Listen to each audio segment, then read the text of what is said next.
Sa inyong lahat, glory to God that we all came here together, no? Hindi natin trinade in yung oras na para sa Panginoon.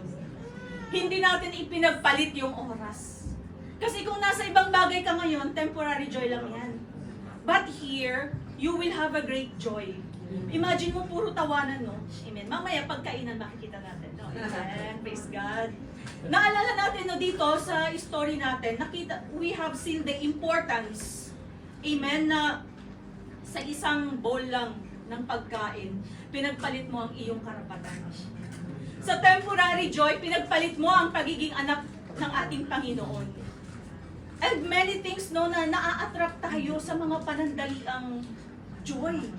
Hindi natin alam, ang kapalit nito yung iyong eternal life.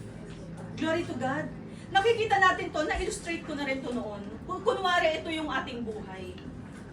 Ito lang, itong cup na ito, yung red na cover niya, ganyan lang kaiksi ang buhay natin dito sa lupa. And the rest of the remaining ng bottle, ito yung eternal life mo, kung saan mo siya gugugulin. Sa langit ba o sa impyerno? So imagine the span of life that we will going to use dito sa mundo, no? Ganito lang, karating lang.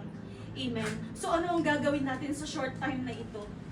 Glory to God. Ipagpapalit ba natin yung ating birthright sa mga temporaryong bagay dito sa lupa? Amen. Ganda question po yun, no? At least ma-analyze ulit natin kung tama ba? Pinagpapalit ko ba si Kristo sa maraming bagay? Kagaya ng ginawa dito ni Esau, no? Amen.